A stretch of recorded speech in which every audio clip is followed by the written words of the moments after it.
자, 오늘 시장 흐름 어떻게 해석을 해보면 좋을까요? 예, 그 전부터 조금씩 말씀을 드렸던 것인데요.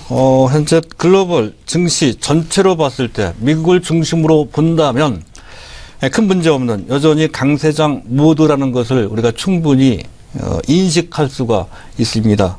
나스닥 같은 경우가 대표적인 케이스죠. 그만큼 트럼프 정책 기대감이 크게 작용하고 있다 하는 건데요. 하지만 미국을 제외한 여타 증시를 보면 반드시 그렇지 않다는 것.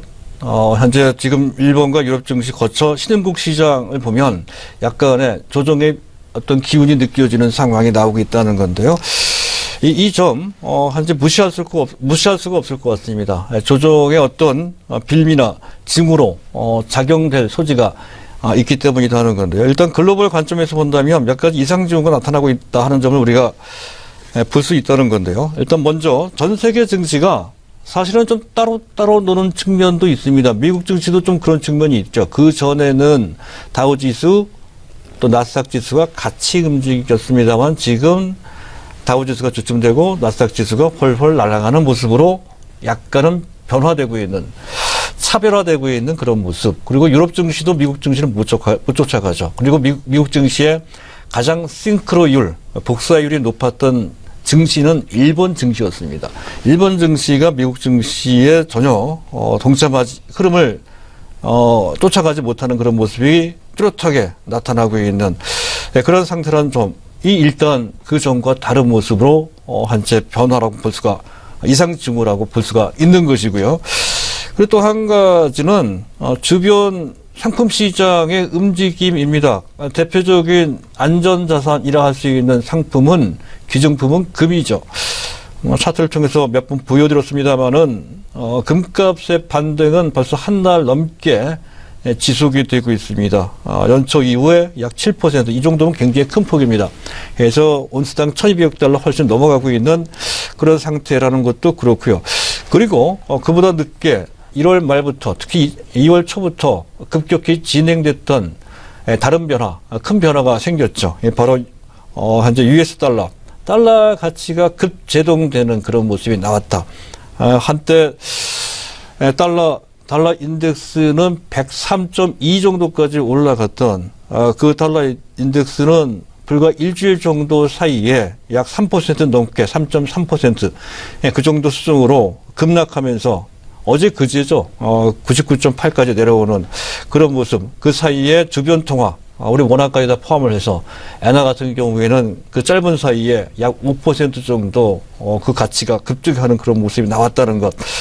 이런 모습은 최근 트럼프 랠리가 나왔던 11월 초 이후에 처음 나온 현상이죠. 이런 모습도 약간의 현재 약간 부정적일 수 있는 변화의 징후라고 이제 볼 수 있는 것이고요. 또 한 가지는 이제 미국 국채도 사실 트럼프 랠리가 강하게 진행됐던 11월 초부터 12월 말까지는 가파르게 올라갔다가 최근에 더 이상 올라가지 못한 채 주춤거리면서 최근 들어서 약간 내려오고 있습니다. 앞서서 말씀드렸듯이 채권 시장 쪽으로 다시 돈이 회귀되는 자금 이동의 흔적.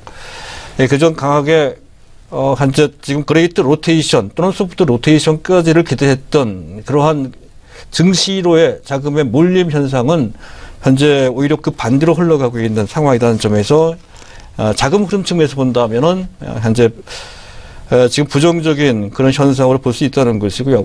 무엇보다 가장 큰 현재 변수가 되는 것은 유럽 정치 리스크가 부각되고 있다는 것입니다. 4월 달에 현재 프랑스의 대선이 있죠. 현재 극우 정당이 현재 지금 집권할 가능성이 좀 있다는 것인데, 어쨌든 그를 통해서 최근 독일과 프랑스의 장기 국채 금리 차이가 크게 벌어지고 있다 하는 것입니다. 그 전까지만 하더라도 그 두 국가 간의 장기물 국채 금리 격차, 스프레드라고 합니다.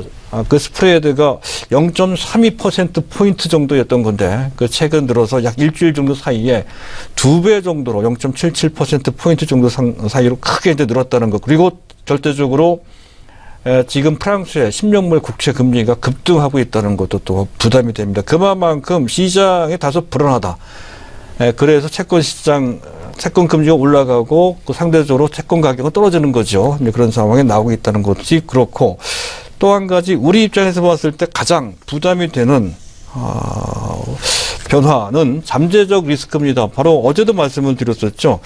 트럼프 현 미국 대통령이 현재 그전 2년, 3년 넘게 계속 펼쳐왔던 일본의 초대 규모 양적 완화, 또 22의 양적 완화도 마찬가지입니다. 싸잡아서 비난을 하고 있는 경우에 따라서는 그 사람이 독설가죠. 해서 힐난을 하고 있는 그런 스탠스를 보이고 있습니다. 그런 상태라고 한다면 그것을 결국 유로존도 마찬가지고 일본도 마찬가지로 그러한 인위적인 초대 규모 양적 완화 그 자체를 환율 조작의 한 가지 방법이다. 이렇게 이제 보는 것 같습니다. 해서 그와 관련된 부정적인 인식을 갖고 있는 트럼프 현 대통령이라면 그런 상태라면 22도 또 BOJ도 추후 통화정책회의 이때 추가적인 양적 완화를 하기가 상당히 어렵다는 것이죠.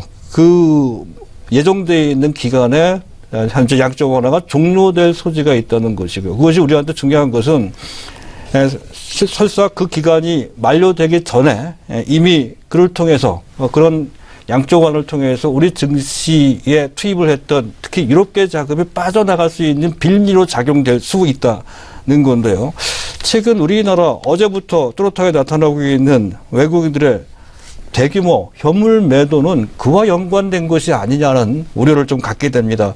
만약에 그런 식으로 진행이 된다면 외국인들의 매도는 단기에 끝일 것이 아니라 상당 기간, 길면 몇 개월 기간으로 지속될 우려가 있다는 거죠. 이렇게 된다면 조정의 깊이가 상당히 깊어지고 길어질 수 있는 그런 상황으로서 우리 입장에서 봤을 때 상당히 부담이 되는 그런 변화입니다. 그것을 그러한 상황이 어떻게 진행되는지를 지켜보면서 봐야 될 변수가 된다는 것이고요. 그리고 국내 문제입니다.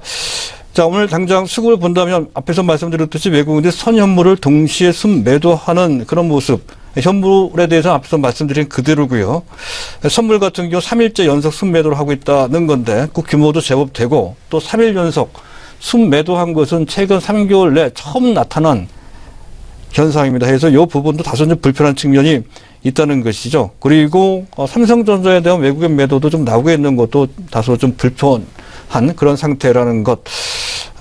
현재 그리고 또 실적이 좋은 쪽이죠. IT 부분, 삼성전자도 그렇고, 또 화학 부분도 실적이 상당히 좋은데도 불구하고 외국인 매도가 다소 나옵니다. 차익실현이 나온다는 것이죠. 그 외에 프로그램 매도도 한 17일간 17거래 연속 순매도하는 것도 그렇고, 전반적으로 수급 상황에서 좋지 않다 하는 것. 다만, 긍정적인 측면이, 상당 부분 있기도 합니다. 해서 현재 약간 우리가 경계를 해야 될 어떤 부정적인 변수 등에 대해서 말씀을 드렸습니다만은 그래도 여전히 전반적인 미국 시장에서 흐름은 나쁘지 않고 환율 시장이 안정되어 있다는 것도 그렇고요. 외국인들은 매도는 단기적인 성향, 단기적인 성격이 상당히 강한 것으로 판단이 됩니다. 따라서 언제든지 그들의 포지션과 상황이 바뀔 가능성이 있다는 점에서 본다면 전제 상황을 경계는 하되 또 부분적으로 위험 관리할 수 있는 어느 정도의 융통성을 갖되 전체적인 시기가 크게 바꿀 상태는 아닌 것으로 판단이 되는 그런 상황이라 할 수 있겠습니다.